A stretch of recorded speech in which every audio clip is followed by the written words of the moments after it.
Ah, Rick et Morty. Quand on évoque l'animation pour adultes des années 2010, il est pratiquement impossible que personne ne parle de cette série. Créée en 2013 par Justin Roiland et Dan Harmon, l'un d'entre eux étant le co-créateur de Community au passage, elle narre les aventures interdimensionnelles de Rick, vieux scientifique alcoolique et amer, et son petit-fils Morty, jeune libidineux de son état. Elle a fait son chemin jusqu'à devenir une des séries les plus réputées, si pas la plus réputée, provenant de Adult Swim, la filière adulte de Cartoon Network, et pour toutes les bonnes raisons. Cette série est excellente et bourrée de qualités qui font à la fois sa force et sa singularité. Son humour grinçant, sa créativité cradingue, ses personnages dysfonctionnels, son mélange adroit entre science-fiction et plus intimiste, ses façons joyeusement macabres d'aborder des leçons de vie, pourtant savamment exécutées et pertinentes. Bref, la réputation n'a pas été volée. Et puisque la saison 4 a démarré il y a quelques semaines, je me suis dit... Barney, tu vas pas lécher les... Oui, ça aussi, mais surtout que ce serait l'occasion de parler enfin de cette série qui méritait un passage sur ma chaîne. Mais je me suis dit que d'abord, j'allais parler d'un épisode en particulier. Et quand je me suis dit ça, cruel dilemme. Lequel je choisis? Il y en a pas mal qui me sont venus à l'esprit et dont il y a pas mal à dire. Rencontre du troisième Rick, assimilation auto-érotique, Eric cire d'amour, mini-Rick mégaïque, puis est venue l'illumination. I'm Pickle Rick. Ah, le fameux Pickle Rick, connu par chez nous sous le nom de Rick Cornichon.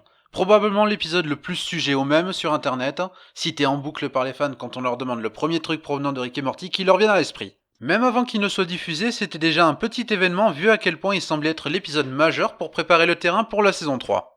Enfin bref, techniquement, c'est un peu le saint graal de la série en somme. Enfin, ça le serait s'il n'y avait pas à côté beaucoup de personnes trouvant que c'est un épisode qui ne mérite pas du tout l'attention qu'il obtient.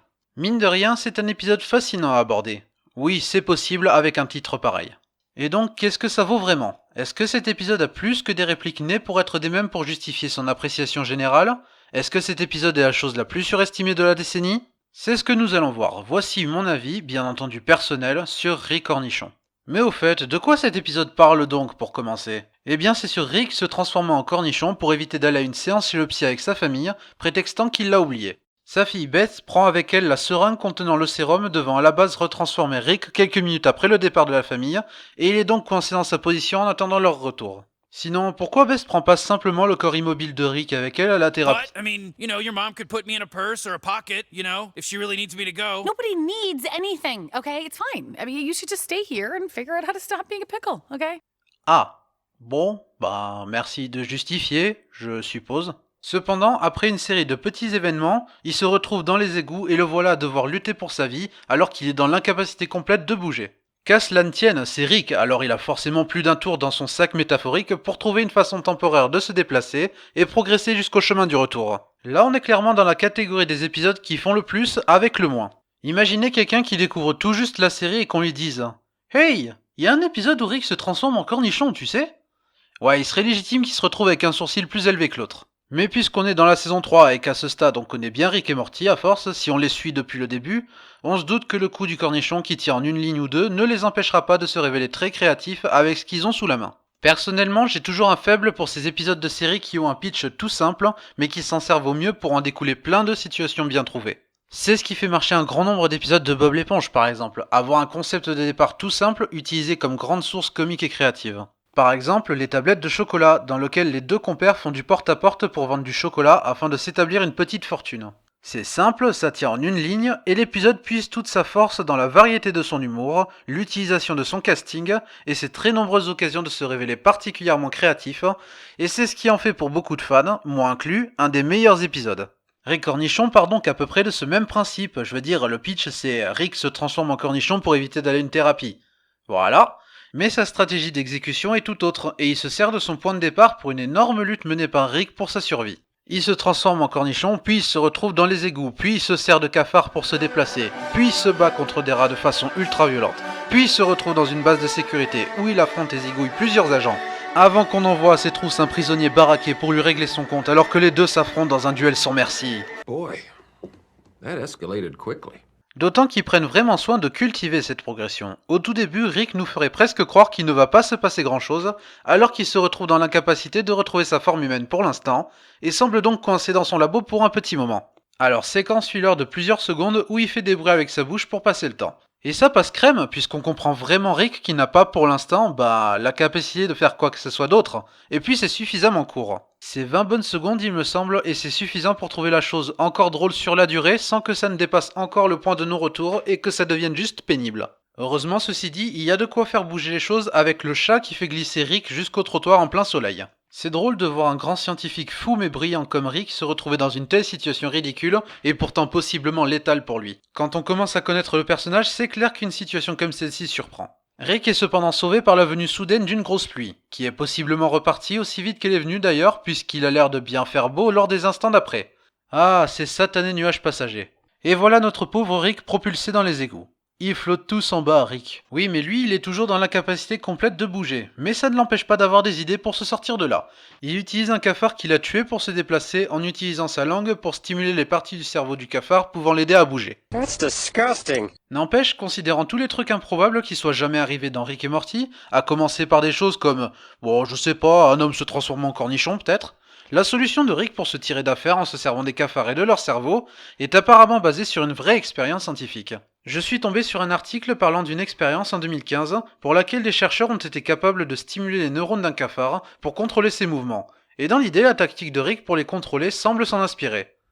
Et bah comme quoi... Meanwhile, L'histoire B, centrée sur Beth et ses enfants en thérapie, débute alors que nous faisons la connaissance du Dr Wong, incarné par pas moins que Susan Sarandon. I was told there was a grandpa that might be joining us. Une des particularités de la série qui contribue généralement à sa réussite est sa faculté à mêler aventures de science-fiction particulièrement loufoques et traitements psychologiques plus identifiables. C'est une marque qui fait d'identité de Rick et Morty, et ça se voit pas mal ici aussi avec l'analyse d'une famille aussi dysfonctionnelle que celle des Smiths.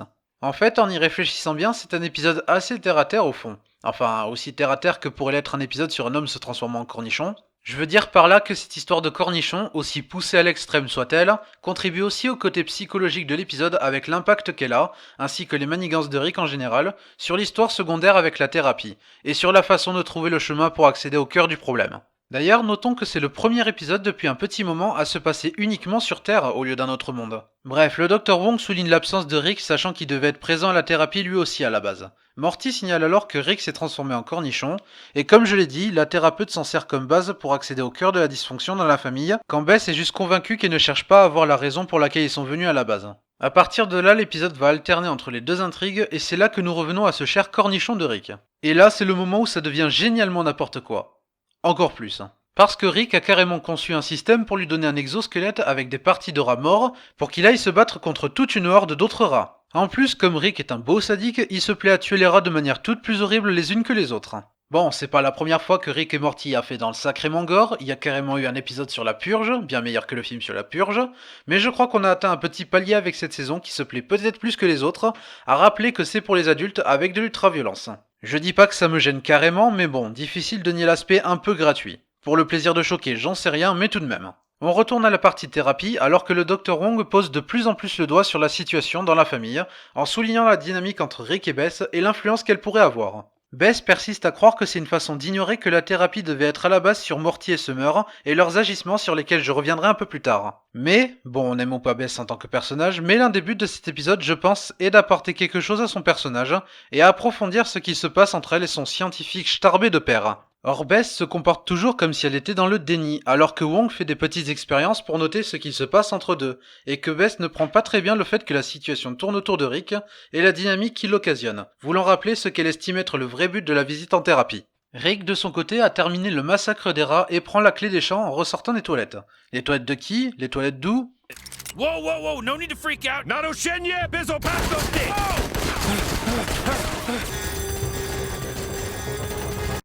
Sacrée journée, hein? Rick se met donc à dos toute une base secrète, alors que tout ce qu'il veut c'est en sortir. Manque de peau parce qu'ils ont décidé de l'éliminer. Et par manque de peau, j'entends pour les agents de cette base, qui n'ont clairement aucune idée de ce à quoi ils ont affaire. Aux grands mots, les grands remèdes, le chef fait appel à un prisonnier baraqué du nom de Jaguar. Avec la voix de Danny Trejo, donc le quota badass est d'ores et déjà garanti.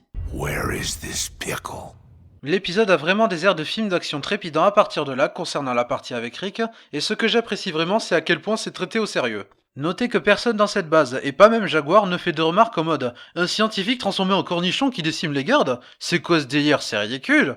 Je crois que le plus proche qu'on ait de ça, ça reste un Modeste. We have 34 armed guards and we can't kill a pickle. Ou alors le chef qui s'entête à dire que c'est juste un cornichon, mais là encore, je ne pense pas que ce soit pour mentionner le quelconque aspect ridicule de la chose, mais plus pour souligner que ce n'est pas censé être un adversaire coriace pour eux. En fait, Rick est surtout comparé à la légende urbaine Solenia, et je laisse le soin au chef de l'expliquer. Some of my men are calling you Solenia, the Pickle Man, an old wives' tale. He crawls from bowls of cold soup to steal the dreams of wasteful children. Pour info, j'ai vérifié si une telle légende urbaine existe parce que je suis un gros curieux, voyez. Eh ben non, ça n'existe pas. Mais Solenia veut bel et bien dire cornichon en russe. C'est important. S'ensuit alors un duel épique entre le jaguar et le cornichon. Oh ouais, ça sonnait mieux dans ma tête. Au passage, le co-créateur Dan Harmon a signalé que cet épisode s'inspirait beaucoup de l'épisode de Breaking Bad nommé 4 Days Out. Ouais, décidément, j'aime bien les anecdotes inutiles. Vous venez de voir un fait inutile. Mais Rick, fort comme il est, parvient à relier Jaguar à sa cause, sachant qu'il cherchait à tuer Rick pour retrouver sa fille, comme le lui avait promis le chef de la base, alors que Rick parvient à lui extirper le fait que sa fille soit en fait morte. Et les deux repartent non sans avoir fait sauter la base au préalable.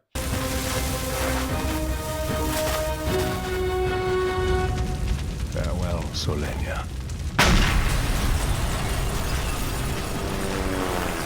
That was awesome! Du côté de la famille en thérapie, l'on approfondit enfin les raisons pour lesquelles ils sont allés en thérapie. Morty s'est fait pipi dessus en pleine classe, et Summer s'est fait surprendre en train de se défoncer à l'émail. La famille traversant une certaine phase difficile depuis le début de la saison 3, que je ne vais pas spoiler au cas où, Bess pense que ça impacte les enfants et que c'est la raison des actes pour lesquels ils sont ici. Mais au fur et à mesure, il apparaît clairement que Bess et sa dynamique avec son père Rick est l'un des centres majeurs de la discussion, et que cette thérapie la concerne pas mal à elle malgré son déni. Il y a un côté bien vu à intégrer Morty et Summer et leurs problèmes, sachant qu'il y a un point de vue habile sur le fait que telle ou telle situation qui paraisse anormale n'est pas nécessairement due à la situation traversée. Les deux ne blâment personne pour leurs actions en réalité. Ils savent que ça vient d'eux-mêmes et pas d'une quelconque répercussion de la situation traversée. I am mad that I can't huff enamel without people assuming it's because my family sucks. I hope to be seen one day as someone that just likes getting high. Et c'est là que Rick déboule enfin à la thérapie, ayant besoin du sérum que sa fille a pris avec elle, parce qu'il sent qu'il est sur le point de mourir. Ce qui permet à la thérapeute d'avoir un certain entretien avec Rick. Rick fait comprendre pourquoi il n'aime pas les séances de thérapie, et ça permet clairement à la thérapeute de faire le point sur la situation. I have no doubt that you would be bored senseless by therapy, the same way I'm bored when I brush my teeth and wipe my ass. Because the thing about repairing, maintaining, and cleaning is, it's not an adventure. There's no way to do it so wrong you might die. It's just work. And the bottom line is, some people are okay going to work, and some people would rather die. Each of us gets to choose.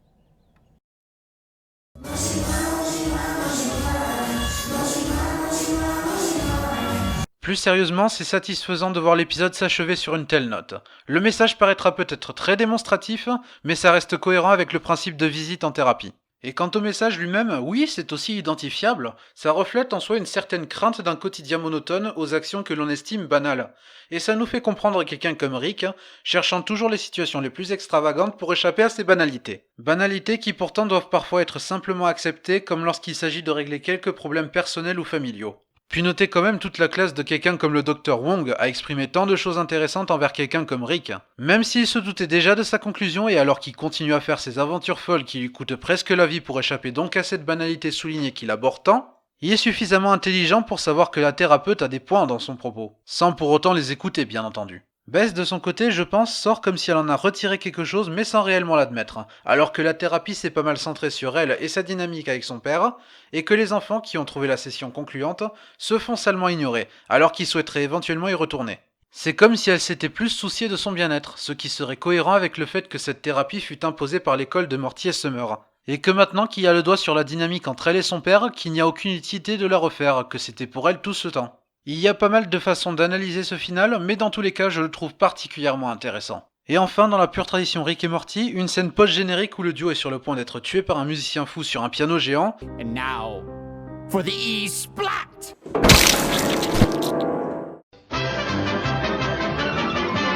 Avant que Jaguar n'intervienne pour les sauver, parce que rien n'arrête Jaguar. Pas même la traversée entre dimensions. Who was that, Rick? That, Morty, is why you don't go to therapy. Et c'était Rick Cornichon. Alors verdict? Eh bien oui, je l'aime beaucoup ce fichu épisode. Pour moi, c'est la définition d'un épisode qui mélange solidement de l'action et de la situation personnelle, le tout partant d'une idée génialement débile, savamment exploitée. Rick Cornichon est non seulement très divertissant, mais l'approfondissement du côté dysfonctionnel de la famille est intéressant de son côté, ce qui permet aux intrigues de se rejoindre solidement. Les nouveaux personnages sont excellents, le traitement de ceux que l'on connaît passe très bien, et l'ensemble se montre adroit dans ce qu'il veut aborder. Du coup, est-ce que c'est excellent? Oui. Mais est-ce que c'est surcoté? Eh bien oui et non.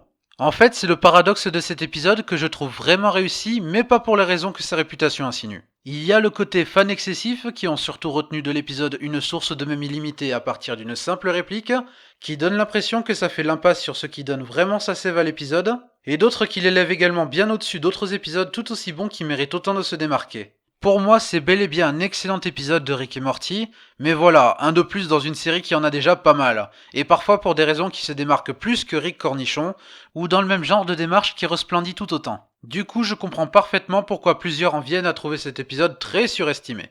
Moi-même, je trouve qu'on en fait un peu des caisses, et que le côté sombre de la fanbase n'y est pas étranger. Un peu comme le premier épisode de la saison 3, à la recherche de Rick, qui est excellent lui aussi, mais du côté lourdingue de la fanbase, qu'est-ce qui a été retenu de cet épisode autrement que la sauce sèche...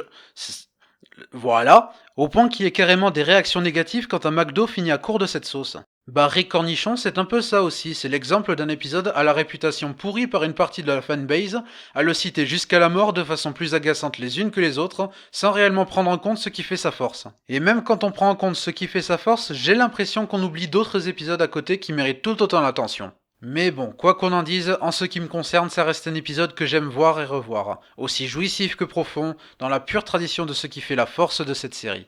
I never bullshit, Pickle Man. This can only end with one of us dead, and I have never died. That'll be your downfall, Jaguar. Not being open to new experiences. Voilà, c'est tout pour aujourd'hui, j'espère que ma review vous aura plu. Vous avez vu l'épisode? Vous êtes d'accord avec mon analyse et mon opinion? N'hésitez pas à me faire savoir ce que vous pensez de l'épisode, ou de la série en général. Je serais ravi d'avoir vos opinions là-dessus. Sur ce, merci du temps accordé, et on se retrouve à la prochaine pour une prochaine vidéo. Bye!